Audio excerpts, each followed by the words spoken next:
for attending tonight. My name is Tim Hunt. I am the county manager here at Lewis County, and we'll go into that a little bit in a minute as to what our role in all of this is and what everyone's role. We're trying to figure out the process and trying to get you guys the best information we can as quickly as possible about this. But first, I'd like to introduce the two town supervisors. This project is being proposed in one of the two towns. We don't know which one yet, and that's part of what we're trying to figure out, and we have the town boards here. So, Larry, if you want to start. My name's Larry Bolivar, Program Town Supervisor, in case you don't know me. We were informed on this project late December, early January when we first heard any word on it at all. We had not a lot more information than you guys do. But it is being proposed in one town or the other if it goes through at all.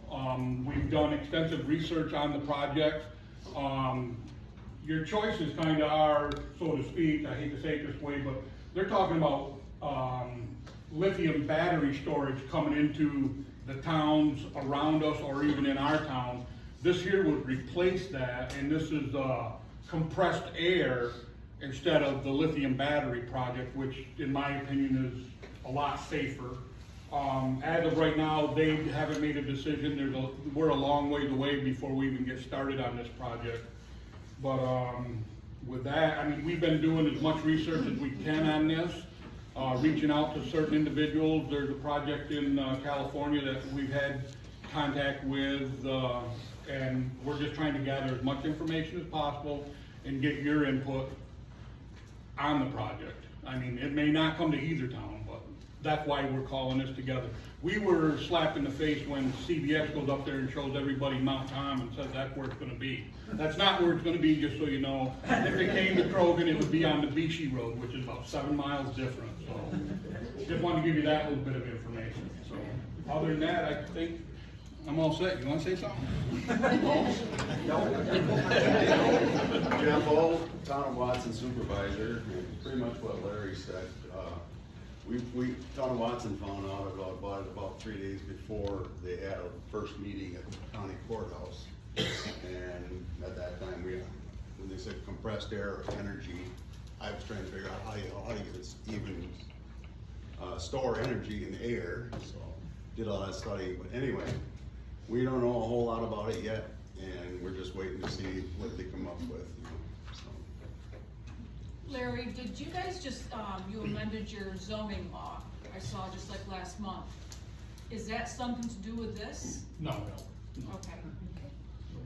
What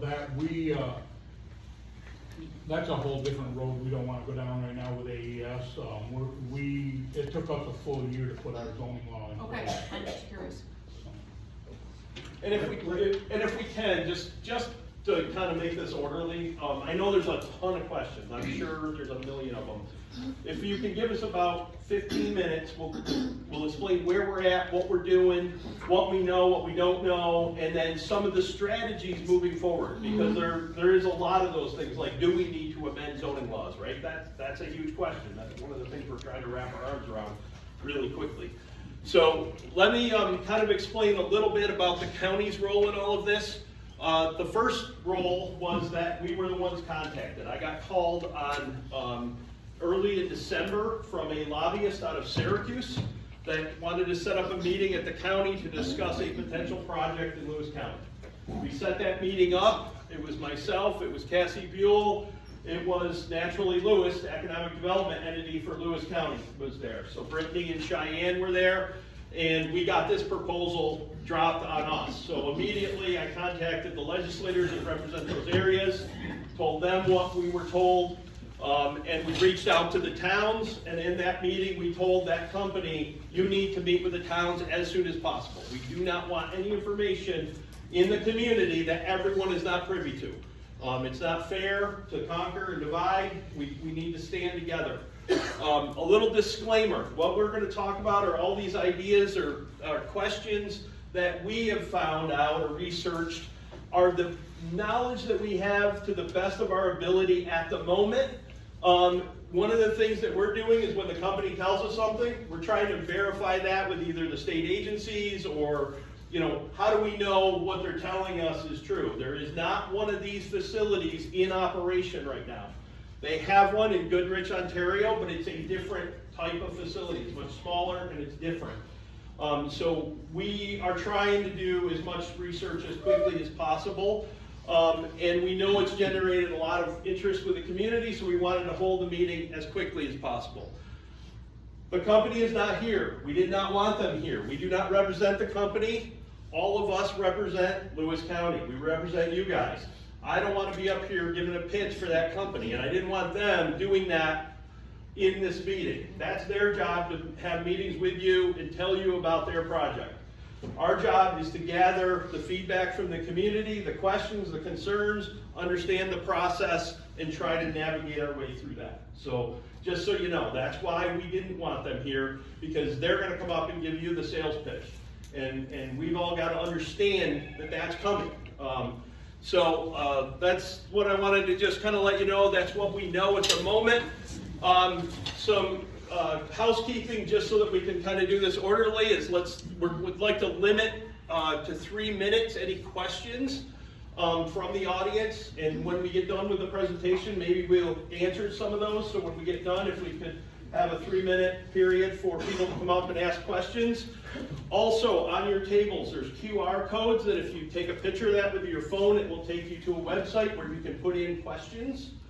Also, if you want to use any of the sheets of paper or a blank sheet of paper, we will take written questions right now, because what we're starting is a whole book of questions, and how are we going to answer them and how are we going to research them. And we'll kind of get into that a little bit more, but the scale and scope of this thing is so large that one of the things we want to make sure is that the company provides the resources to the towns to hire professionals to review all of this stuff. So we'll talk a little bit more about that and how we think we can pull that off. So if you have questions, you can submit them online, you can submit them in writing, or you can stand up and do it right here. We're going to just try to gather as much feedback from the community so that we can start to go through this.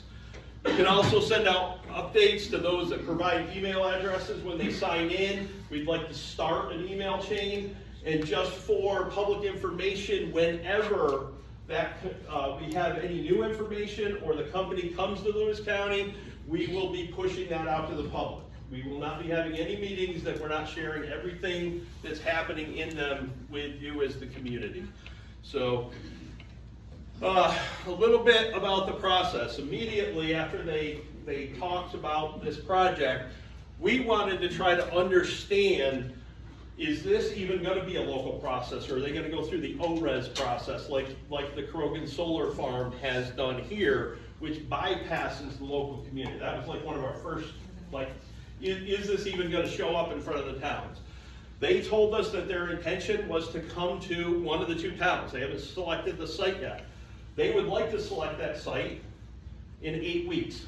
We told them that that's unreasonable. We can't even ask the right questions in 8 weeks. So, and we'll talk a little bit more about that. So the first thing we did was research whether this is a local process or an O-res process, and we wanted to get that information out to the 2 towns as quickly as possible. If local, what zoning laws do each town have, and what might they need to update or get their arms around? This is a completely new process. It's something that none of us have ever heard of before. And do we have gaps in those zoning laws that could allow this? And one of the things that I know Krogan did in their new zoning laws, they put in a provision called host community money. And in New York State, if they go through the O-res processor, there's a thing called intervener money. And we'll talk about that in a minute too, because the size and scale of these projects are so big that the developer should be funding the town to hire the people to do the research. It's not fair to ask the taxpayers to vet some of this stuff. So we wanted to understand if we could get our arms around that. And how can the towns make sure that they can control the process and the outcome? So that was kind of our initial, as soon as we heard about it, let's start doing some research while we're waiting for the company to get up here and have their second meeting with the towns, which we had. So let me kind of go through that timeline real quickly. December 18th was our first meeting. It took till January 30th for us to get them back here, and we met with the town of Watson and the town of Krogan. And I think, I'm speaking on behalf of you guys at the moment, but you were kind of in the same boat, like, whoa, This is a lot. We gotta start wrapping our heads around it. And February 13th, there was a meeting with the county representatives without the company to just strategize what are our next steps. One of the things we didn't want this company to do, and the reason that we're all working together up here, is we didn't want them to pit the two communities against each other. This could have an impact on Lewis County as a whole. Either community they pick, it's big enough that it could impact the entire community, and we wanted all of us to be working together, the county and the towns, to try to see what this project was about. So that was what we did on February 13th. In that meeting, we determined the very first thing we should do is meet with the community. We want to be as clear and open as we can as we start to walk through this. This is going to be a big project, and it's going to take a long time. Just to kind of give you guys a sense of timeline, which we'll talk about in a minute, they do not plan on actually applying for this project to one of the two towns for about 12 to 18 months.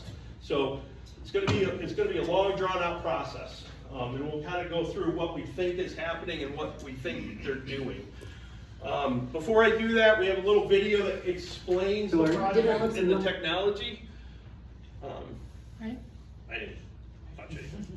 Large-scale, long-duration energy storage that is essential to powering renewable energy progress. Using an emission-free, patented technology, HydroStore's Advanced Compressed Air Energy Storage, or A-CAES, ensures clean energy supply when it is most needed. A-CAES is highly scalable, capable of powering hundreds of thousands of homes, and can be built as standalone storage or co-located with wind and solar generation.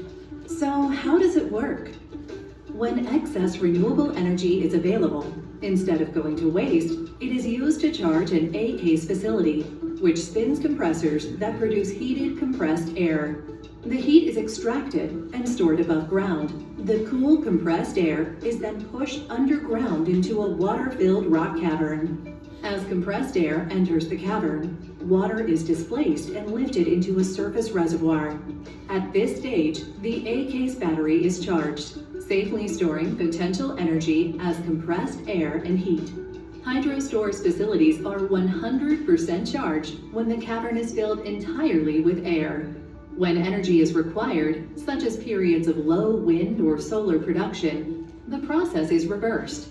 Using gravity, water from the reservoir flows into the cavern, pushing air back to the surface.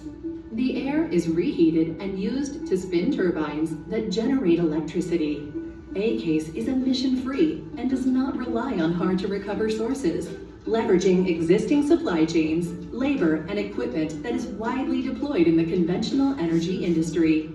Our facilities can be built in most locations with a lifespan over 50 years, using up to 20 times less land and water compared to conventional pumped hydro storage. Communities can embrace A-CAES to ensure a low-impact and long-lasting solution, available today for essential clean energy security tomorrow. HydroStore, powering renewable energy progress. So that's the sales video that we got. That was the pitch right there. Now to give you some scale to that video, that little short video, and this is where we step back. They're expecting the capital cost to be around $2 billion. They're telling us that the construction jobs would be 500 to 700 people. That rock cavity that is carved out in the ground is 2.3 million cubic yards of rock, which translates to 73,000 10-wheeler truckloads, just to give you some scale and scope of this thing. And that when it was done, it would create about 40 long-term jobs. That's kind of the nutshell of what they told us. So we wanted to verify and understand. We were able to reach out to Kern County, California, where this project has actually been approved, but has not yet been started. The permitting it's gone all the way through all the reviews and environmental reviews. And they gave us a lot of stuff to think about and what they learned going through this process.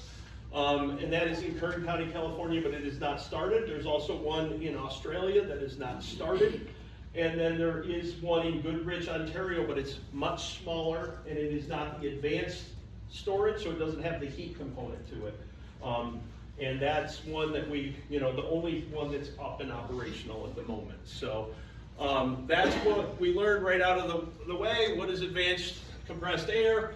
It's a proprietary technology that integrates compressed air, purpose-built into hard rock caverns. So one of the things that we have learned, especially in talking to Kern County, California, is that there's only a very few spots that this can actually work. They need granite.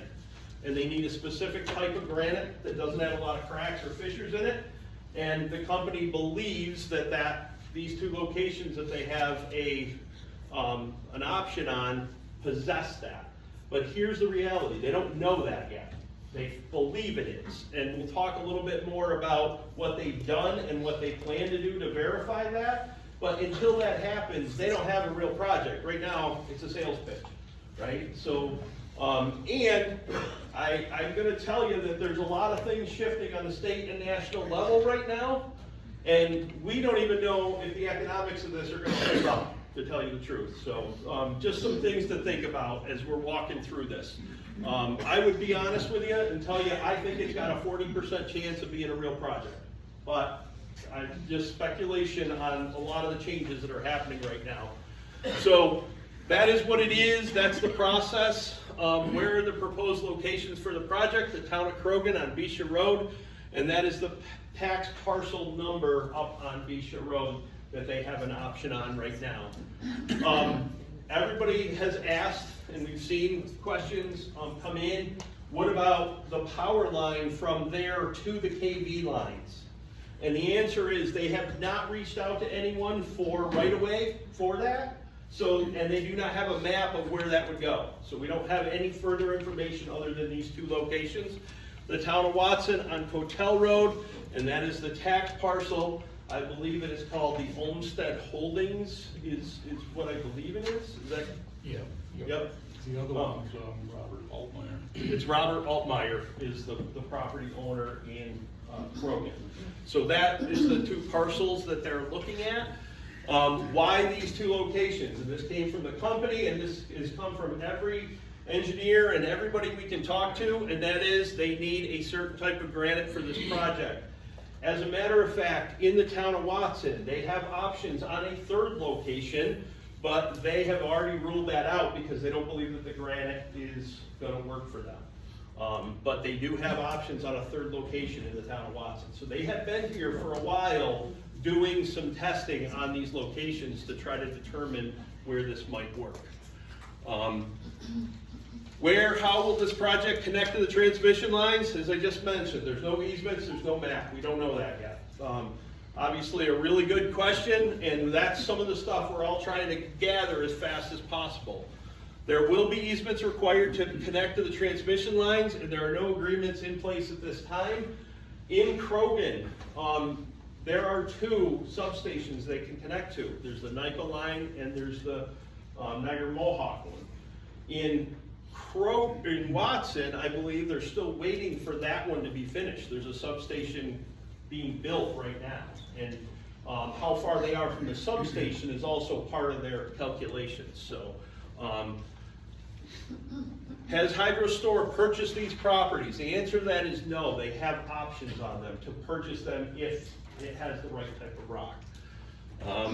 Have they really requested approval in 8 weeks? Yes, they did. But all of the two town boards said absolutely not. That's not even a fair ask. How could you possibly review all of the questions that all of you have and all of they have in 8 weeks? That's ridiculous. So we have told them that that will not happen. They did ask for that, and that was a no. What stage of development is HydroStore in? HydroStore is in the early development process, and all schedules are still at the estimate phase. They have conducted a due diligence permitting process. However, the formal permitting process is expected to start in the next 8 weeks. That's why they wanted to have an answer. They're putting in a formal proposal to NYSERDA. My understanding is they've already put in a pre-application. NYSERDA has given them very good comments and likes the project, and now they're putting in the actual final NYSERDA application in the next 8 weeks. During that period, what they have said is that they would like to come out to a location and do a test bore, which is a 1-inch hole, 3,000 feet down, to see what kind of rock they have.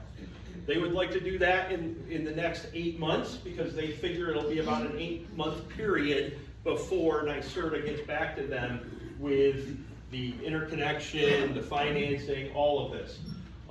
My understanding is NYSERDA is getting ready to put out an RFP for storage, energy storage, and that is really what this application is for. Will New York State Office of Renewable Energy Siting, ORES, oversee this project like they are with the large-scale solar installations? Because then it takes it completely out of the town's control. The answer is no. We called ORES and they confirmed this. They do not regulate energy storage. They only regulate energy production. I will tell you though that one of my concerns is that could change. They have lobbyists in Albany, right? They're going up there looking for New York State's approval to build this. So we need to be aware that this could be a shifting process, if that makes sense. We want to pay attention to that. What New York State regulatory changes are needed, because they have told us that they're looking for regulatory changes in New York State. NYSERDA has a roadmap that does require a large-scale energy storage system on the grid, so that when there's power coming onto the grid and there's not enough demand for it, they can store it, and then when there's high demand, they can put it back on there. HydroStore has already spent a considerable amount of time and resources up to this point to identify the selected site to meet that. So they have been spending, we don't know exactly how long they've been working on the project, but it's been going on a while, but we're just learning of it. Are boring tests and mining permits needed? Local testing permits for this 1-inch hole that's going 3 feet deep, neither town has anything in their zoning laws preventing them from doing that. We do believe, however, that at that depth, the DEC would require a permit, and that would start the process. The company has also said publicly that they would come to the town and ask for permission, and they would abide by any regulations the town put on them, even though they don't particularly have any laws to it. But if they said you can only do it during certain hours, or it's a controlled thing, that they would abide by that. So that would be coming in the next 8 months, is what we believe. That'd be the next step. What they have told us is they've done seismic testing, where they just park a truck over the surface, they send down waves and they come back, so they have already done that. They've done quite a bit of testing, but they have not actually done the boreholes yet. So that is the next step. What about the impact on local water resources? And this is probably the question we're hearing from the public the most. It's right next to the Watsontown wells. In Krogan, I believe there's the Carthage water supply, not too far away. Soil and Water has already started pulling all the maps and looking at all of that. But I will tell you, this is one of our top concerns.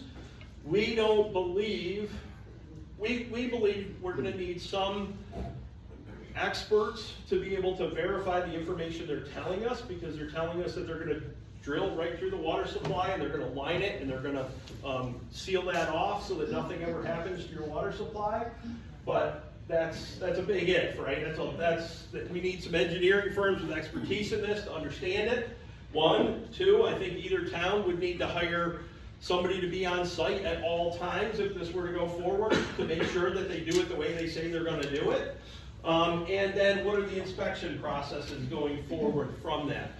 We did reach out to the DEC, and they do say that this would require some sort of permitting, perhaps a mining permit, based on the fact that they're going to be taking a large quantity of rock out of the ground. So, by the way, they would be required to go through the Speedies process, which is going to require a lot of environmental review as well. So, what about noise? We raised this concern with HydroStore, and they told us to expect 60 decibels with a normal conversation volume. So basically somebody talking. I'm gonna tell you that I was in a town, as a town official, many years ago, and we ran into a situation, and that is not a good enough answer, because if it's a very deep frequency, like a bass in a car, 60 decibels, you'll still feel it. And if it's a very high-pitched noise, it can still carry. So I would think that that's another area that either town is gonna need an expert, a sound engineer, to give them advice and manage that. Because 60 decibels with low or high are not the same. They don't mean the same thing. That was their conversation. They did say they would meet whatever the community's requirements were. Now, neither community has noise ordinance, so makes it a little difficult, right? That's why we're trying to get ahead of this as quickly as possible, because if we have 8 months or 12 months before they put in an application, the towns can update zoning laws in that process. So, will there be engineering, consulting, and legal experts involved? Absolutely, on many, many, many levels. The first thing we're gonna ask for is if they come to a town that they need to provide intervenor funds. They have said they would do that. We have not discussed dollars, but that intervenor fund is basically $500,000 to whatever town that they're gonna put in an application, and that town gets to spend it any way they want to review this project, whether it's hiring engineering firms, sound experts, lawyers, however they wanna do it. So we're gonna push for that right out of the gate, because we need some people that can help to do that. Also, New York State, maybe they're not used to working in New York State, is very well regulated. You're gonna have the DEC's involvement in this. We're gonna be doing all sorts of environmental reviews on this. So, and through the seeker process as well. So there's gonna be many levels of review. What is the expected lifetime of this project? Minimum of 50 years and with likely a maximum of 75 years. I'm gonna tell you that my biggest concern with this project is the efficiency of it. They told us that when they pump the air into the ground and then they release it back, that it is 62% efficient. So they lose quite a bit of energy when they do this. So the immediate concern that we all kind of raised is what happens 5 or 6 years from now when something's 80% efficient and this thing is no longer the best technology out there, right? So this is what they're telling us, but we gotta do a lot more understanding and research of that. And obviously, once they've spent the money, they're not gonna wanna abandon it, but if they do, how do we manage that process, right? With bonding and all sorts of things if that were to come to fruition. And by the way, I've seen comments that we're all for it. No one's all for it. All we're doing is asking the questions because they're gonna come forward. And we have to review it and we have to go through a process. You can't just say, nope, we don't want it. That's not how that's gonna work. So these questions are all hypothetical. If they come forward, how do we ask them and what are we gonna do? Is HydroStore requesting a payment in lieu of taxes, a pilot agreement?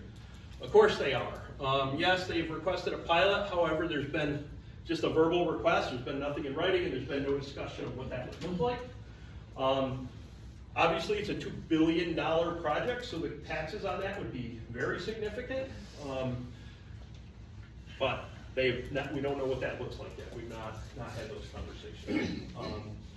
So I'm sure that will be a major conversation, what that possibly could look like. I will tell you that if they were to be assessed at the $2 billion construction level in Krogan, that would be $40 million a year in taxes. And if it's in Watson, it'll be $20 million a year in taxes. And the reason in Watson it's so much less is the school taxes in Lowville are much lower than they are here. So we've done a little bit of preliminary looking at this, and the reason we're doing that is that gonna help drive them to a particular community over another one, right? So we're trying to get our arms around that as well. They're a business, they're a well-financed business. Obviously, many of you probably have heard they have Goldman Sachs as an investor. And Goldman Sachs is the largest energy investor in the United States, so in the world actually. So they have the resources. What methods and machinery will be used for excavation and how deep will the caverns be? This was asked of them. And basically, they didn't really give us an answer. They just said they're gonna be 2,000 to 3,000 feet deep. We would expect that this is gonna be a mining operation. They'll be blasting, they'll be bringing rock to the surface. But they have not answered how that would be done.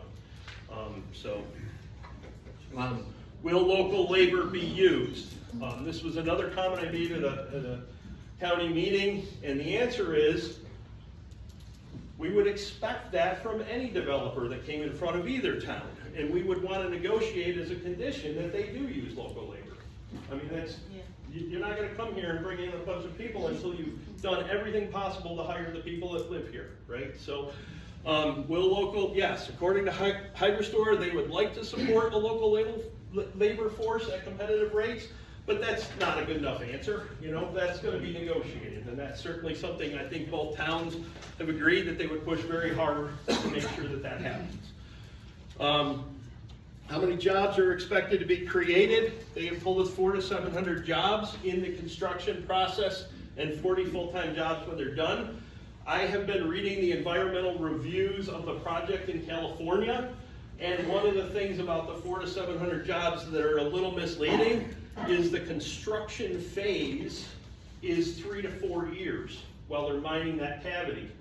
The number of people that are working are gonna vary. So in the beginning, there might be 50, then it will go up to 100, and then at some point, maybe when they're trucking all the stone out of there, there'll be more, and then it'll go back down. So we don't really know what that looks like throughout the entire construction period. So it's not as clear an answer, I think, but obviously they're gonna tell you lots of jobs, lots of money, but we really need to vet what that is and what that means. What will they do with the mined rock? And this was one that I thought was really helpful talking to the planning director at Kern County, because they did it. They came in and they said, well, give it to all the towns to help them build roads. And the planning director in Kern County says, don't let them pull that, because it's a cost for them to get rid of it, and it's massive quantities, and you can't possibly take it all. So make sure that that's part of your plan with them, is if this goes forward, they have a plan for that rock. Now, we would expect that there would be free rock to all of the local communities, but we don't want to take the responsibility of that, because it could become a lot. There is not a defined plan for the mined rock at this point, but those are kind of the concerns and questions that we have related to the rock. What about blasting? What we do know is that if a mining permit is required by the New York State DEC, which is likely, typical mining permits require that blasting take place from a minimum of 500 feet from adjoining properties, that it's scheduled and people know when it's going to be taking place, and that there's some sort of noise limits to it during working days. So we don't know enough about that yet, but we're anticipating that that's going to become a concern. What about our roadway infrastructure? Obviously, a project of this size is going to damage your roads, damage them significantly. So when and if a project is presented, a road use agreement would be required from either town or the state.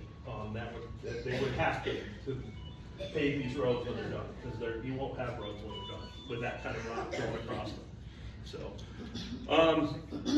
will this offset the need for battery energy storage systems in our towns? They are telling us yes, kind of. They're saying that there will always be a need for some battery farms, because battery farms can get power back onto the grid in milliseconds, and this plant, it takes minutes to get it up and firing by the time they drop the water in and turn the turbines. So will it automatically mean you won't have battery farms in Lewis County? No. Will it supplement or replace the need for most of them? We believe so, and in asking people at NYSERDA, that is what their hope is not to litter all of the transmission line through, New York State with battery farms. But they definitely need and are looking for storage on the system. What about emergency services? This is another one where Kern County was very, very helpful to us. Their concern was during the mining process, somebody gets hurt in a 3,000-foot shaft, how do we get them out of there? And the answer was we couldn't. So they made the company buy them a $1.2 $1.8 or $9 million fire truck that has a thing that goes out over the cavern and drops a basket 3,000 feet deep, and they made them buy that and give it to the local community, and it also can fight fires. But we also need to survey what are the available resources we even have in this community. We have enough volunteers for a construction project of this size. Will it put too much of a strain on the ambulance and the fire and all of that?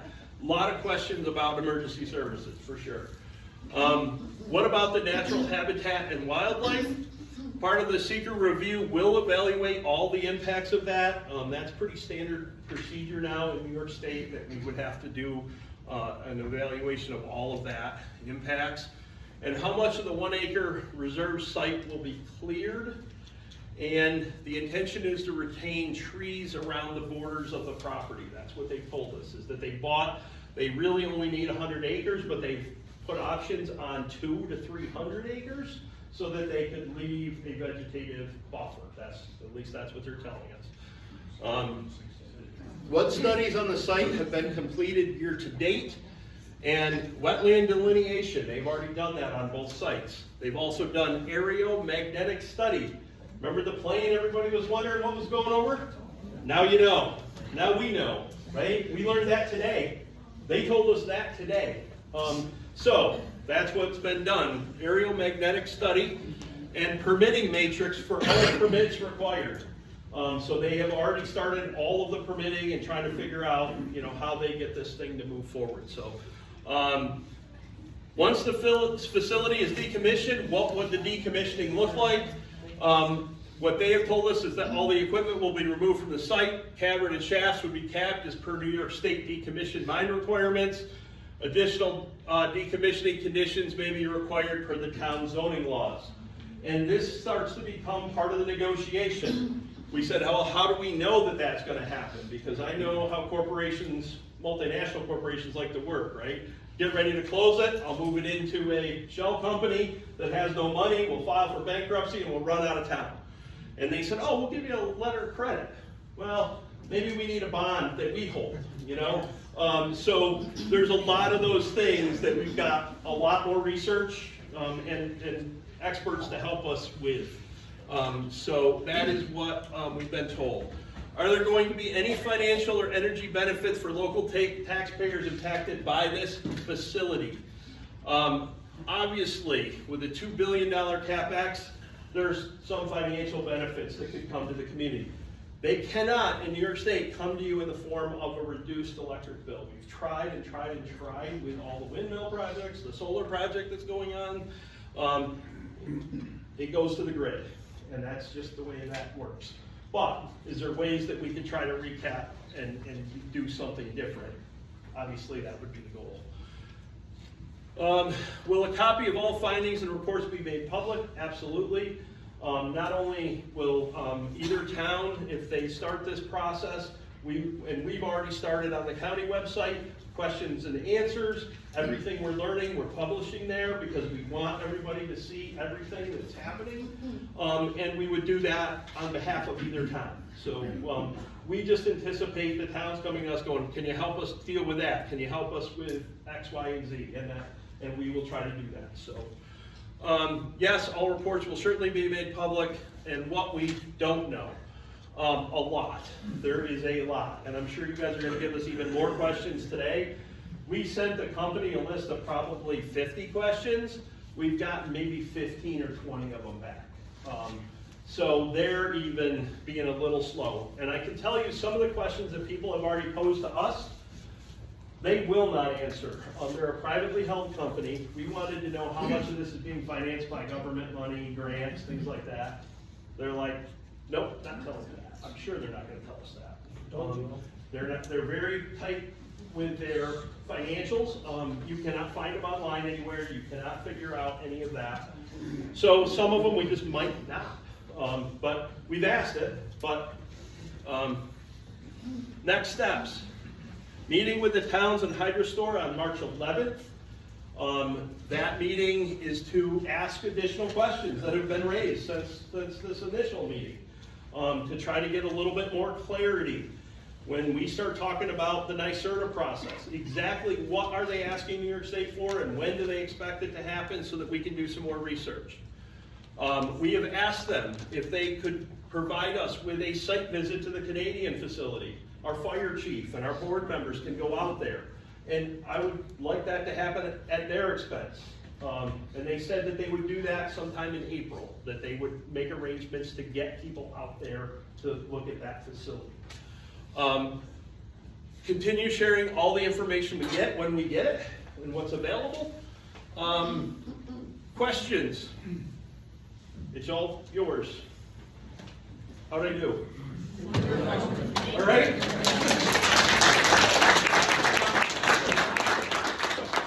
I wanted to know if the March 11th meeting will be public like this, or if it's just gonna be the county board. So a couple things we could do. We could live stream all meetings so that people would have access to them. I think that would be very appropriate.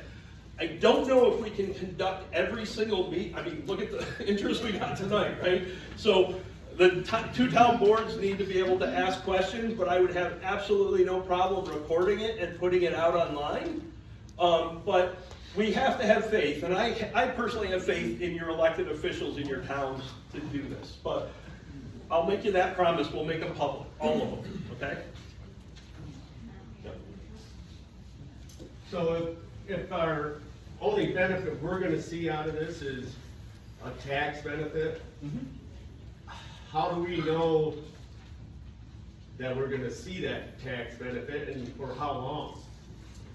That's the idea of a pilot agreement, right? Is they lock them into a particular tax rate for a period of time. Now, if the thing fails in the meantime, obviously you're not gonna get anything.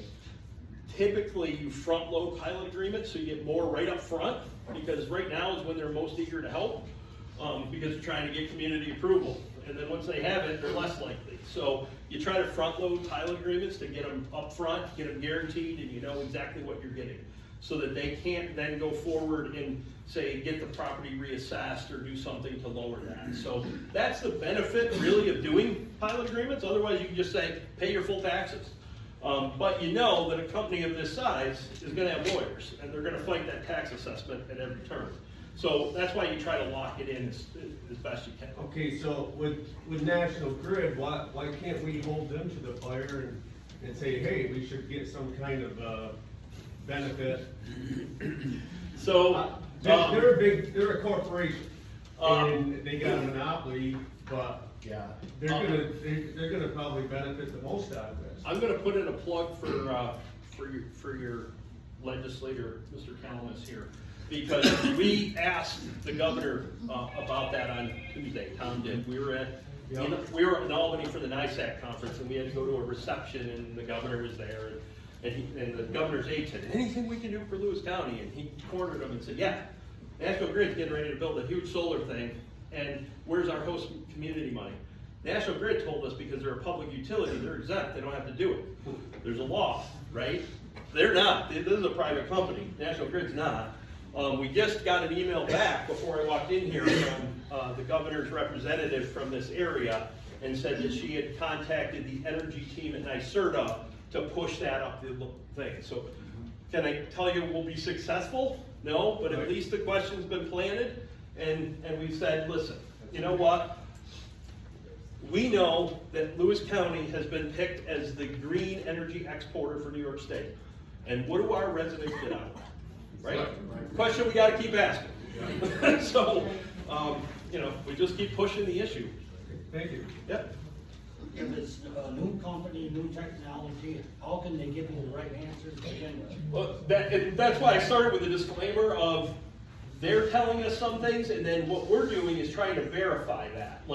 And how can you verify it in some cases, because it's never been done before, but like in Kern County, California, Kern County had hired an international company to review this, and those documents are available. So we can start to look and see if what the company's telling us has any merit or truth to it, right? So some of that, we're gonna have to rely on experts as well. So I don't know if I read it wrong, but there was different things that would say the county's not involved. Correct. How, So, I wouldn't wanna be him, and I wouldn't wanna be him without having thank you, the Julie. kind, well, even just this. I appreciate that, and so the meeting that we all had together, I tried to duck and go, it's not the county, it's you guys. Why don't you guys take this? And I think the answer was, Tim, we'd rather have you doing this, please. Even the public speaking, right, going to the media. I think, Jeff told me, I don't want to talk to the media. We have to talk to you guys. We have to talk to the media. We have to be honest, and I'm okay with that, all right? That's probably the only thing I'm good at, so. Yes, sir. Well, the grid can't handle all the power coming now, and now you're adding something else. What's the answer to that? From my understanding, and this is where you're starting to see these projects kick off, right? This didn't happen until the KV line was updated. Now it can handle it, and now they need, Not and, according to the guy that's running the dams. well, there's two lines there. There's the NIPA line and the National Grid line. And they're So, running 50% is what the guy told me. That's what- the dams are? Yes. Yeah. And when the wind towers are running, that's why they can only run 50%. But I believe, and I'm not just, we've got a lot more research, but I believe what's happening is, obviously, the windmills are producing power when there's not a lot of demand on the system. And they wanna store that, and then when there's demand, they can release it on there when there is capacity in demand. So that's why they wanna do this, because we have all of this renewable that has to be stored for periods of time and then released into the system. So that's my understanding of why this is happening, but. But the dams are still running 50%. And now you're adding something else. Yeah, yeah. Not, yep. Before anything is done in any township, is this gonna be put up to a vote to the taxpayers? Cause I mean, I don't see how 5 or 6 or 12 people would have the right to make the decision. I mean, you vote on who we're gonna have as legislators, I don't see why we're not voting on a project to this extent to see what the landowners wanna do. I think that would be up to either town, one, and two, I would have to do some research if that's even legal to do a referendum on something like this. I don't know the laws about that, honestly, I just So don't. it's something we need to check into. Okay. Cause I don't see how you can pass something this big that's gonna impact not only our generation, but generations to come without a vote. Sure, I can research it. To Yep. add on your question, Yes, sir. to add on your question, so, Humvee's probably adjoins this on Beach Road. Okay. Can you get a list of players who's involved, so that we can contact us in the interim, we know who we're dealing with, and we try to get hold of us? You mean it from the company? Anybody involved in this process, so if they reach out to us, it's Yeah. just saying that Yeah. certain people don't have, any connections, so we all know who the players are. Yeah. Somebody reaches out to us and says, hey, we'd like to meet with you. Yep. I can make everybody abreast that, listen, I'm getting contacted by this person. Okay, yeah. You can buy them. Yeah, so right now, my only contact even with HydroStore is their lobbyist in Syracuse. Like, I've met the company representatives when they came here, but every question and everything that we do has to be funneled through that lobbyist. So, right now, that's the only contact I have.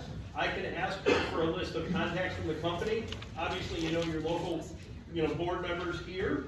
And that's really anybody that's involved at this point. And then, as agencies, let's say, for example, this 3,000-foot borehole has to get a DEC mining permit. You're gonna know that the DEC officer's out there because they're gonna be in a DEC vehicle, right? So that's kind of the lay of the land at the moment. And what we get from that company, I don't know, but we'll try it, but we'll put it online for you and get it to you. Okay? Excuse me, Tim, Yep. would you be able to repeat the question? People in fact are hearing your answer, but they Okay. don't know what the question is. Yep. You know what I'm saying? His question was, could he get a list of all of the people involved in the project? And we told him we would try, but, we'll do our best. Right now, we don't have an extensive list of people, but we will get it. Every time we get more contacts, we will add them to the public forum. Okay. Kind of in reference to his question. Yep. Rumor mill. Yep. While I'm here, I heard that this company has already gone around offering, money to buy land from landowners ahead of time, way back as far as 3 years ago. So have we heard anything in reference to that? That's gonna have to be a question to you guys, because we didn't know anything about this, honestly. That's not one that I'm aware of or has been verified. And we haven't had a lot of people calling us going, hey, they offered us a bunch of money. What they told us is they don't own any land. They only have options on some parcels. So they're leasing it to be able to do that core thing? What's They that? told us- Spots are leasing it right now? Yes. And they told us they did that about a year ago. Yes, they said about a year ago, they put lease options on the land to be able to do the testing and the bore sites. So now that we know they did the aerial testing, right, probably the first thing they did was go fly a plane all back and forth across Lewis County and figure out where this rock lay is that they need. And then they zeroed it in some properties, showed up, did some leases, and now we're hearing about it. Okay. That's probably how this all played out. Yep. Take the land they already got, bought from, they already went out to all the neighbors that land, trying to buy their land too, and, cause this is gonna get bigger, I mean, it's not. They have been reaching out to the Over a neighbors. year and a half ago, 2 years ago, we got a letter, they wanted to buy it. No, but begging. They're begging. No, but what I'm saying is they didn't buy Altmaiers, they have it on a lease. You said that, well, that's, They have it on a lease because they don't even know which they town, got a sign if, lease. a lease, not a purchase. Yeah, it's a lease. In my understanding, it's a 4-year lease. And with the option to buy it, if it tests the way they want it. Oh, yes. So, why are they even thinking about going through all of this, and why are we, if they can't even get the power there? Why are they not going to those landowners right now? Because if they're gonna have to run the power over to it, wouldn't that be the next step? Because they can't even have it go if they Yes. can't get power. It's, at some point, once they narrow down one of these 2 locations, people will start being contacted for easements to get power there. If they can't make it financially enticing for them, my suspicion is they would use New York state law and force it onto the roadways. Right? That's my speculation, but they obviously are not too concerned about the right-of-way, that they came public, and just so you know the strategy, a little bit of more strategy. They met with us, they met with the towns, 2 days after they met with the towns, they went to the media. They went to Channel 7, they went to those places. They wanted this out there. So there's a strategy there too that they're playing. That's why we wanted to have the meeting, just put out what we got, what we know. Yes, Russ? I got a personal concern about this, because right next to my property. Yes. And my house is 75 feet From the property line. Feet off theirs, when they blast. We're there, that's our I concern. made a couple maps of the aquifer, if you guys want to see it. Okay. Yep. Because it affects it, once they start trying to build this thing, they gotta Hey, yes, blast, they gotta. it's granite and it's solid, but when So we're right they there. blast it with dynamite, it's not bad. And we're all good, we can't even get power to our house. You can't even get power to your house. Yep. So, we put up the links for people to put questions in, and just to kind of give you, a sense of that, I think 7 of them, the question was, no way. And then there was probably another 7 that had like, I'm worried about the aquifer, I'm worried about this, I'm worried about that. We can't just say no way at this point.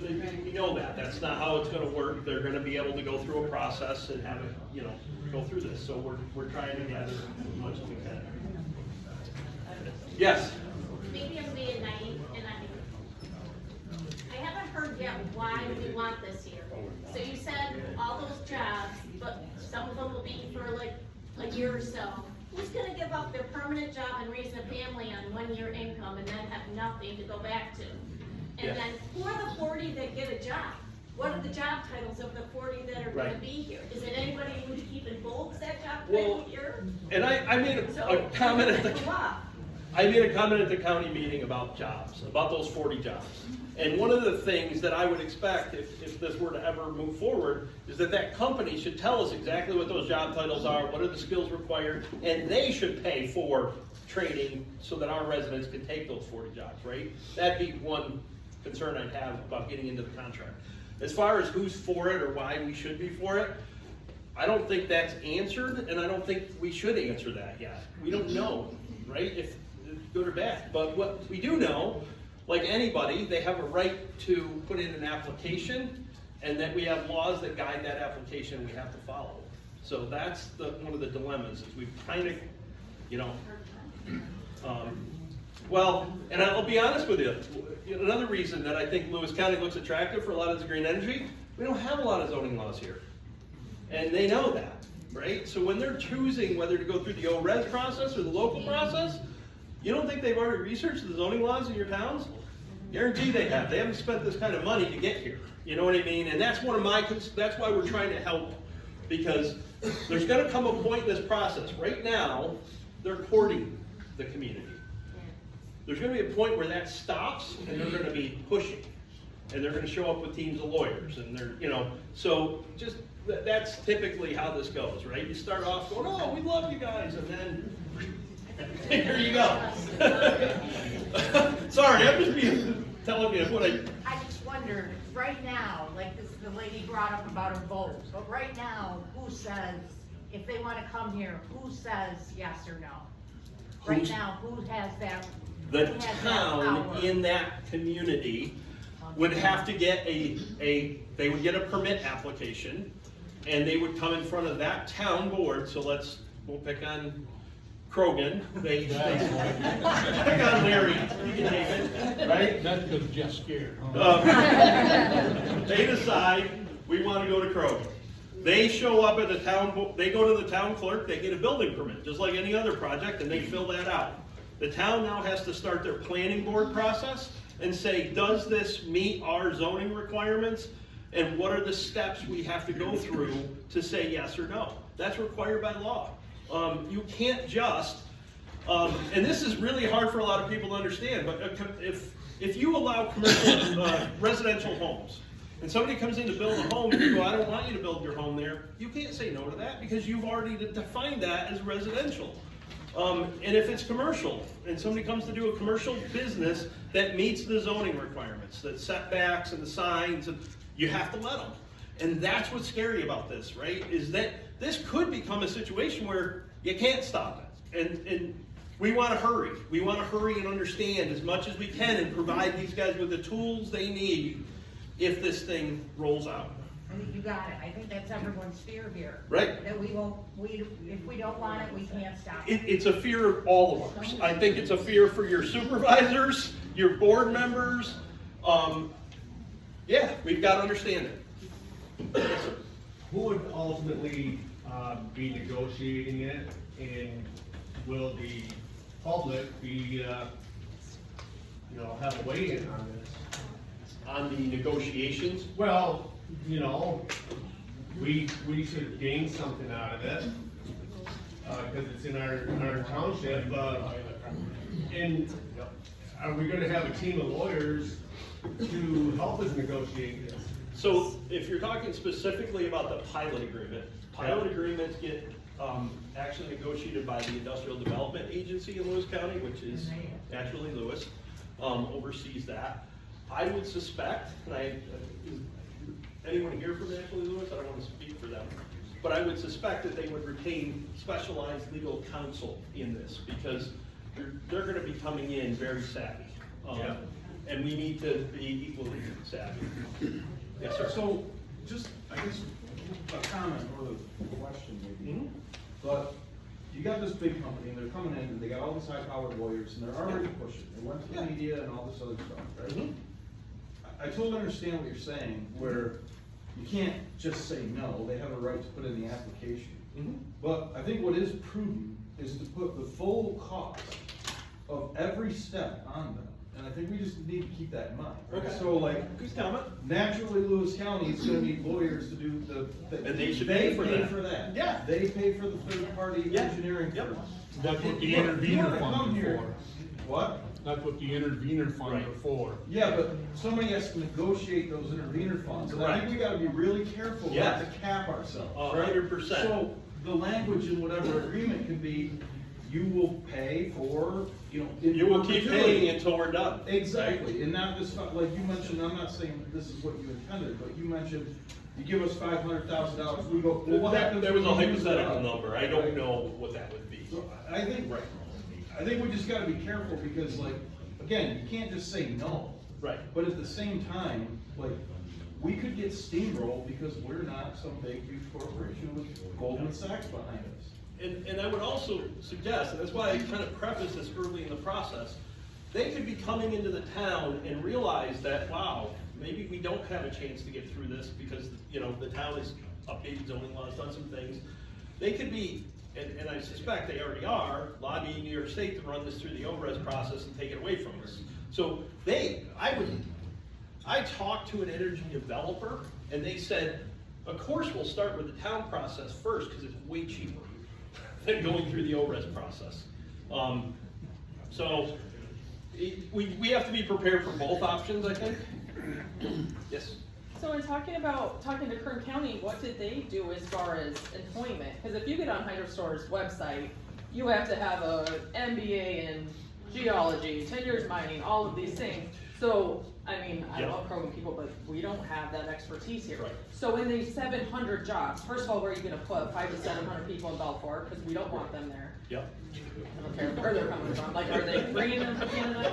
So, like, we instead don't of even have a Belfort, grocery say store it's anymore. Like, how are we feeding these 500 to 700 people? There used to be a sign up there with that, City of the Future. Well, this is like, we have a different definition of city of the future. So a couple things that they told us in Kern County is one, the location in Kern County is in the middle of the desert, literally in the middle of the desert. So there's not the impacts that you would have here in the Northeast where there's people around and lots of stuff going on. That was one. Two, they made HydroStore. Now HydroStore hasn't started anything, so they don't know. They don't know any of this yet. They have gotten all the way through the process. It's taken them a couple of years, 4 years, to get here. Which is a red flag. No construction has actually started. The other thing that's relevant in the research, because I know you guys are all doing research, and that's great, because we need all of you to do research and feed us everything you can. But one of the things I picked up on is that they have, and this was confirmed by the planning director in Kern County, they had a $1.2 roughly billion no interest loan from the Department of Energy under the Biden administration. Trump has frozen that. Correct. They don't have that loan. Correct. So that's why I'm sitting here saying, how much of this is real, right? How much of their economies are changing right now, and they're trying to hurry up a project? I don't know. What they told us in their meeting was, we went back to Goldman Sachs for that loan, and we're right now finalizing the financing to take care of it. We don't need the Department of Energy. So they're telling us. The other thing that we learned from the Kern County Planning Board is that because you're injecting air into the ground, that they need a special permit from the EPA, which the Biden administration waived. They didn't have to get it for their project. The federal government said, nope, EPA is not gonna regulate this. What the planning director said is, they tried to call the EPA to confirm now under the new administration, and no one's answering the phone. So they don't know. So, yes, sir. Can the DEC stop it completely? I don't want to speak on behalf of the DEC. Could they? The DEC probably has the strongest tools here, but I'm also going to tell you, and I don't want to be too political, but the DEC is a state entity, and green energy is a state priority. I'm not saying that they would interject politics on the DEC. My working with the DEC over the years, that's the last thing that happens with the DEC. They're a pretty independent group, but we want to do our reviews too. We would like their assistance and all of their help, but we need to be prepared too. Yes, sir. I have a question regarding, it's gonna sound kind of a long-winded question, so please bear with me. I was reading online about the tanks, if there was ever a fire, that they'd be highly flammable. And one of the big questions is if there was ever the case of a fire, because if you look down along Long Pond Road, these houses are spread out quite a bit.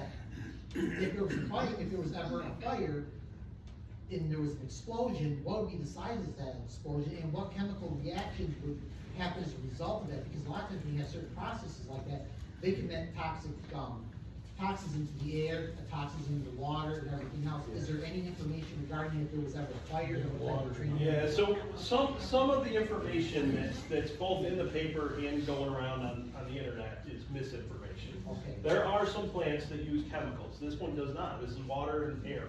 right? Then nothing's gonna catch on fire here. Other than, there was a question, and we have not been able to answer it because we need to do some more research, is the transmission line would have breakers in it, and apparently there's some breakers that do have chemical components to them. I don't know what that is, and I have not researched that yet. But that was a question that was submitted, and I think a good one. We need to vet that, like, a little more about that. That was Julie. So there's federal permitting, Yep, there's state permitting. yep. Some has to fall to the county. Yeah, no, what happens for the county is our only process is we review, which is typical with all projects, right? They come to the county for review, and then we just send our comments back to the town, and the town can choose to follow them or not. I don't know if you guys know that, but that happens all So the you time. don't give out like the building permits and, I mean, I know it's bigger than a building permit. Right. No, we don't have any, the county does not have any legal tools in this process to stop this. We get Well, to I don't review necessarily it. mean to stop it. No, I mean, stop what permitting is at the county We, level? other than a building permit, there really isn't any. There isn't any.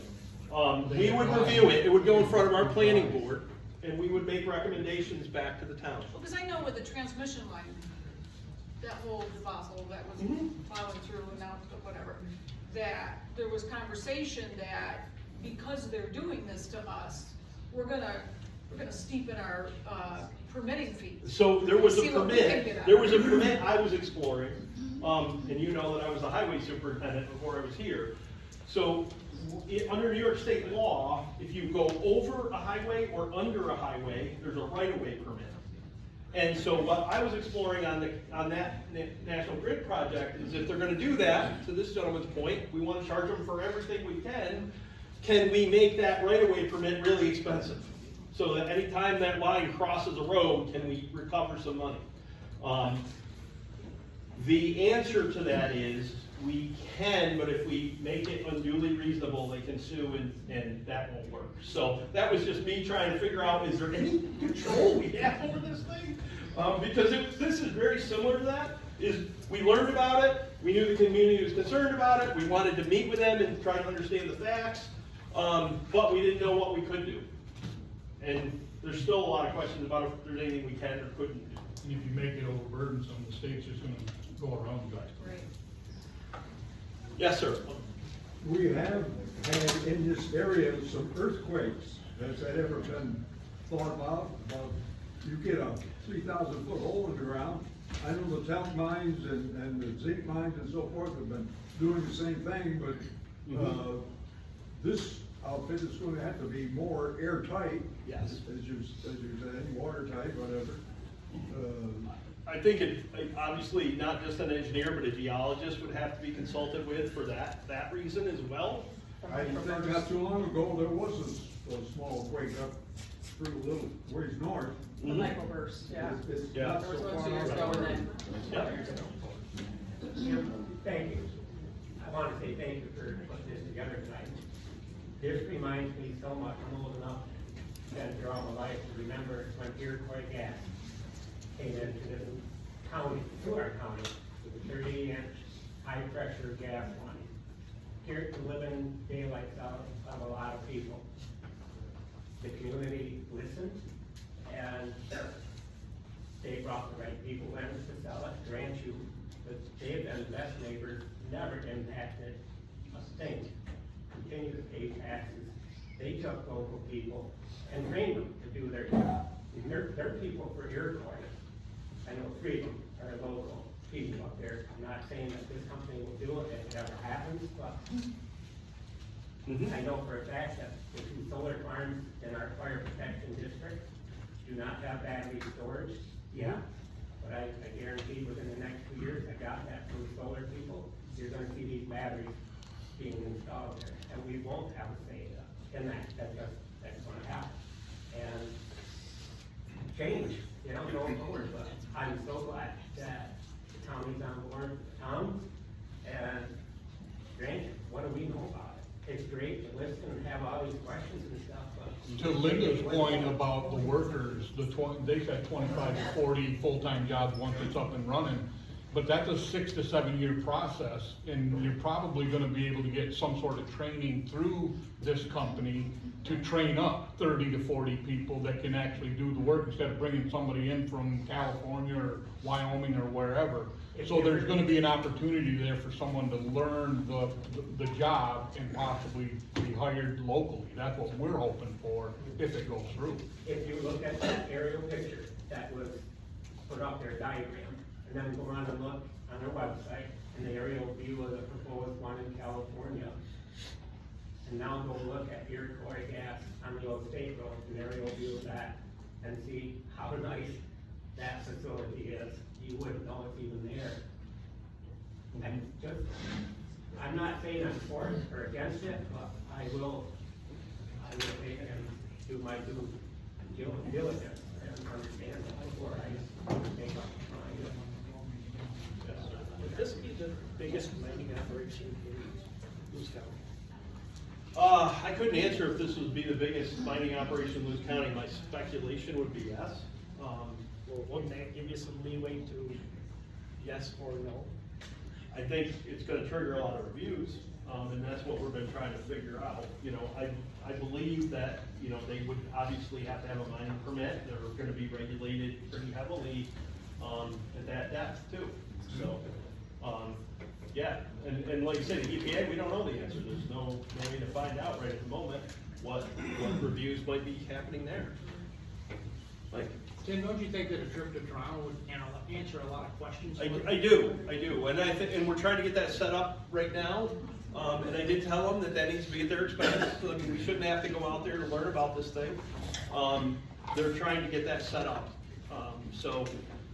And obviously we can't take everybody, but we're gonna, you know, take the town board members that are interested and wanna learn. I'd like to take the fire chief from both communities because that, you know, they need to know what this thing looks like, sounds like. We're gonna do our best, and then we'll bring back everything that we can, you know, that's. I think that one's like a third the size of this though, right? It's very small, that's the problem. Yeah. It's really gonna tell us much, one, and two, it's about an 8-hour drive from here. It's on the far side of Canada, and then, you know, obviously, it's a 2-day trip to get out there and see this thing, but we're gonna make, at least we gotta look at something at this point, right? Yes. So, can you guide the towns to see, are there some changes we can make to our zoning law to make sure things are going to be in place if this is? Cassie's on that right now. We're on that and gonna be making recommendations to both towns. Certainly, like, a noise ordinance needs to be in place. You know, some of these are pretty low-hanging fruit. There needs to be intervenor funds in both towns' laws for any future projects that come up. The town should be able to ask for money to help pay for the review of those. Under the solar, they go through the O-res process, they're mandated to do it. By going through the local process, we have nothing to make them do it. But So we we need. can put it in our zoning. We just spent a ton of money last year. We literally worked on a solar zoning law for 12 months and finally got it approved. Yeah. Spent a lot of money on attorneys to do it. You gotta be careful if you're overburdensome with your law, the state will override it. They'll go to the state and say, look, this is overburdensome, we can't comply to that, and then the state will say, well, just to heck with it, don't even worry. Then you lose your whole law, from my understanding. So you gotta be careful on how hard you wanna be on that. And we're always looking to update whatever we have to, as far as battery storage and things like that, but like I said, we worked on that for Dick Meyer, actually, was spearheaded that, and Cassie had a lot to do with it, but I mean, we spent a lot of money on that law, to get it to. So to clarify that very specifically, if a town has zoning laws and the developer, like that solar project, was going through the O-res process, O-res has said that they will do everything possible to respect the town's zoning laws. However, if they find that they're overly burdensome, they will not, and they will let the project go through. So when you're drafting zoning laws, particularly in the area of solar and things like that, you have to be very mindful. Like, for example, if you said, we're gonna have setback requirements that are 8,000 feet from the property line. Basically, you've zoned out everything in Krogan. They're gonna say that's overly burdensome, we're not gonna uphold it, that's ridiculous. You're just trying to prevent this from happening. So we have to be thoughtful about how you create that. You can't just create something to say no, obviously. However, this project will not be handled under ORES unless, again, they change that. So we can establish Yes. whatever zoning laws you want for this facility, but remember, we don't have anything to work off of. There's no other project for us to get that information on, to work on, to improve. Luckily, the county has already secured funding and has already been working with the town of Watson on zoning rewrites. And we've already brought in Labella, their consultant, who is working with their planning board and a zoning commission in the town of Watson to help with incorporating quick, short turnaround laws to get it in their law now. So there's no room for interpretation. And then, in 6 months, because the whole law wasn't set to be finished until the end of the year. But we don't wanna wait till the end of the year to get this stuff in there. So we're gonna get whatever we can in the next month or two, just the whole zoning process. It's a local law, so it takes a month or two to get into an adoption. But I will just say, the town of Krogan has worked substantially because of the solar development, which I'm gonna put a plug in. I want this many people at those meetings. Because that's gonna be a huge impact to the town of Krogan, so I'll send all of you those invites.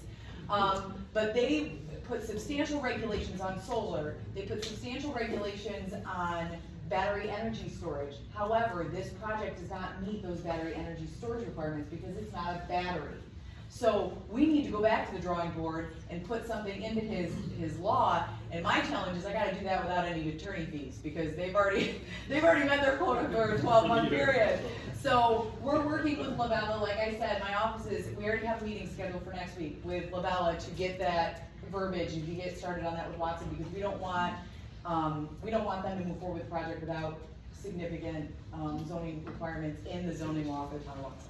But could you look at a project that big, and it's not the hydro store, but what, they had in place for it, like the roads or the Yes, sound? there will be a host community agreement, which is another component I don't think Tim touched a lot on, and the host community agreements gives like no strings attached. It's an agreement between, in this case, Hydro Store and the town to provide things like parks, road improvements, Fire truck, whatever, whatever anything that the town needs.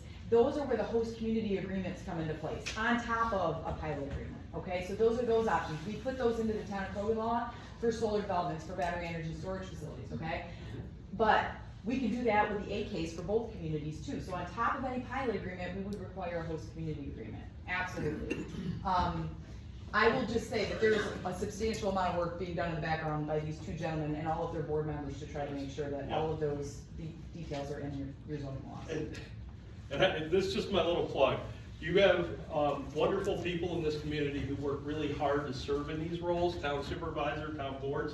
They're not easy jobs, and then somebody shows up and drops a project like this, and it makes it a really thankless job really quick. So we all are concerned, we all have comments, we all are trying to plow through it. If we can do it respectfully, we can all have lots of different opinions. That's democracy in action, and we appreciate all of that. But just remember how much your boards are giving when something like this shows up.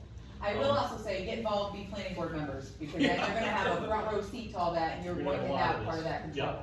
I need about 5 volunteers for I believe there's a gentleman way in the kitchen that had his hand up. Is that true? Yeah. I was just curious, is it out of line for the town of Krogan and Watson to institute a moratorium until our zoning has been revised? So the moratoriums it's a great land use tool that we use often, right? So moratorium, for all of you who are here who are more what? Moratorium is just a stay on a development, a particular development. Typically, we've seen it the last 12 to 24 months on solar. Communities have said, okay, solar is moving too fast. I mean, it evolves every 2 months, right? So these towns have put a 6 to 12 month moratorium, essentially a stay on any solar development project. The zoning officer can't accept applications, building building department, the building post department can't send out any building permits for those, it's a stay until they're able to look thoroughly at their zoning law and put in the review and the edits as quickly as possible, okay? Now, the state and courts and case law has said that, you know, anything over 12 months is unnecessary, you should be able to do that with 12 months. With this, we're already working, the Watson's already working on it. So that's a good point. And the fact that they're not even thinking of submitting a land use application until next year, we have time. It's just concerning that they asked if they could get approval in 8 weeks. Well, it is absolutely absurd. What they asked for, and it wasn't approval, they asked for one community to say, yeah, we want it, and one community to say, no, we prefer not. And that's just not reasonable, right? Both communities have to hear both sides of this thing and understand all of this. So it wasn't a specific approval, they were just hoping like, they go, wink, wink, nod, nod, we don't want you here, or wink, wink, nod, nod, we want you here. The problem is, if any one of them does that, it's just gonna shove it right into the other community without any thought. So that's why we didn't want them playing the two communities against each other. And the other thing, to your point for 8 weeks, I mean, they haven't done any core drilling. Once they do a core drill, they could find out that neither one of the properties are any good, so it's a moot point at that point. So I don't think as a town, we can make any kind of decision one way or another until they actually do their core drill. And they're not gonna do it in 4 foot of snow, I can guarantee you that. What's that? They should be able to oil all drilled well records from BOH. I live in Watson, I'm 300 feet in rock. That granite that Yeah. So what they told us in Kern County, California though, is this company was moving so fast, they didn't do their homework. And they selected a site, they put in an application, and then they went and did the core drill, and the rock wasn't suitable. So then that delayed them almost a year and a half, and they moved to another community. So, you know, we want to make sure that we have a legitimate project. I'll get to you in a second. I apologize, I'm playing kind of catch up here. So this is my understanding this is a privately funded company. Yes. So, does anybody ask the question when eminent domain plays with a private funded company versus one that's getting subsidies from the state, the federal government? How does eminent domain work? Obviously, that's a concern. Eminent domain is only reserved for municipal entities. But if they get state funding? If the state steps in and does eminent domain on their behalf, or if a government entity does it. So for example, and you guys have heard of what sounded like private companies doing eminent domain. The most recent one that was, to me, a little bit outrageous is when they built the Carousel Mall in Syracuse. They used eminent domain to take that property. Carousel Mall did not do that. Onondaga County did that through their industrial development agency, and then they gave it to Carousel Mall. So they would need a governmental entity to do that. Without New York State stepping in, which at this point, they're not regulated, they're coming to us, I don't see that as a realistic possibility. So that's just what we know at the moment. Yes? You'd mentioned that the EPA waived emissions or whatever for the one in California. What's to stop DEC or mining permits from getting waived by the state, or zoning laws getting overridden by us? Because I know that the governor had talked about it with housing at one point. Yep. We really are, whatever the state wants to do, they're gonna do. I mean, do we have any recourse if for some reason DEC, let's say, decides, okay, we're gonna waive that, you say they're not political, everybody's political in Albany and Washington. I hate that. I will say that I spoke with DEC directly, and they are just as concerned. They know nothing about this project, but it is highly likely that it will require a drilling permit. I understand that, but if their boss gets a call from somebody in the governor's office, they can change policies. I mean, it happens. They waived it with the EPA. Well, you wouldn't think they would waive it for pollution, because, you know, that assumes that our government really cares about what happens in Lewis County and all. I think we could speculate a lot about those scenarios, but we have to follow, first of all, the local process. That's what they told us. We have to be aware that this gets switched to the state process, and then at that point, we gotta figure out how do we be involved, how can we be involved in that state process and make sure all of the right due diligence is being done. If something egregious happens, then we've got to discuss how we think we can manage that as a community. You know what I mean? I do, but is that an avenue you're looking at? is what do we do when because green energy is a big deal in New York State, fantastic. Yep. But if they wanna push it through and take eminent domain to take everybody's land, the state does it, is there any legal recourse we would ever have? So I can tell you a few things about that legal recourse, that a lot of people don't realize. So county governments cannot sue New York State, it's illegal. We are a function of New York State, we're chartered by the Constitution of the state. Nor can towns. So as you notice, when the tax assessment issue came up on the windmills, what happened is a lot of groups did it as private individuals. They did not do it as a municipal entity. Those are all things that could be discussed as if that were to ever be the situation. But I think we're way ahead of, I think that would be way, way, way down the road. So. Yes. After you visit Canada, will you have another public meeting for people to come and attend and so forth? Yeah, absolutely. And Hydro Store wants to do public meetings.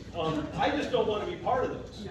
I mean, we'll come and sit in the back or whatever, but I don't want us to be in a position of trying to represent that company. That's not our job. So that's why, but yes, we will be informing you guys of everything we do publicly. So we go to Canada, we're gonna come back, type up our findings, and send it off to you. We'll try to, any meetings, we'll try to televise or, make sure they're recorded and put online. I'm sorry, I didn't mean to interrupt. I have one other quick question. Yep. For instance, God forbid, I'm totally against this. Okay. I don't care who knows that. Yeah, that's fine. If it happens to go to the town of Krogan, Yep. that location is gonna affect recreational big time. Mm-hmm. And that's gonna have a trickle effect on all the businesses in our communities. Mm-hmm. Just, a lot of people don't care about recreational, but a lot of us do. And it's huge in Lewis County. Mhm. And that's gonna have a huge impact on our businesses. Yeah. Just something to think about. No, absolutely. Yes, sir. I got something else for people to think about. They're gonna bring 400 to 700 people in here. And they're gonna be here, I don't know if you guys have looked around the county the last 3 years when this power line going, white trucks are pretty popular. Look at your local businesses. Every single one of them guys eat, every single one of them guys stay in an Airbnb. It's not just your local businesses. It's an individual that bought a house, fixed it up as an Airbnb. I'm not saying I'm all for this, but there's a lot to take into perspective for every individual. Mm-hmm. Not, right. There's a lot. Has anybody really researched the cons of development in a community? There's a lot of them. Oh yeah, for sure, there's a lot of them, but we gotta learn more about the project itself first, honestly. Have they explained why they clear 200 to 300 acres when it ends up only being like the size of a football field? No, they purchased 200 to 300. They don't okay. clear Yeah, it. they They don't don't clear clear it. No. They just have. They just have it. They buy it because they want that tree line buffer. Okay. Yes, It's sir. actually on about 100 acres when it's done. 100 acres Yep. cleared, yes. Tim, I think if we're gonna have meetings, we got a lot of interest here. They all pay taxes. I think we should try to set it up at Beaver River School in the auditorium. Yeah, we can have a microphone and. Yep, not a problem. Rather than try to do it in such a small area, it's too compact, whatever. And since you made that suggestion, you're gonna be on stage, right? I can stand out there and look like an idiot, like, who I am. We tried to put this together, one, fairly quickly, because we knew that the community had lots of interest in this. And two, we didn't know how many people were gonna show up. So, yes, in the future, now we know. Here, I think we need to broaden out. And Yep. like I say, they pay school taxes, they might as well use it. Yes, absolutely. All right, and then we'll call it, because I know everybody wants to get home. I would just commend all of you. You're in a position you didn't want to be in. There's been a lot of good questions. My biggest worry was when you mentioned Goldman Sachs. Yes. They are the world's largest, most powerful finance firm. I was plant manager for AMF Bowling back in the 90s. Yep. We got bought out by Goldman Sachs. Yep. 2 years later, they took the company bankrupt. An Italian company bought it. Yep. Goldman's not in this for the long run. They're they're gonna pretty it up and sell. So they're the money and the power behind hydrogen. Yep. And you guys are, Yeah. you got your work cut out. Right. Yep. All right, thank you all very much, I appreciate it.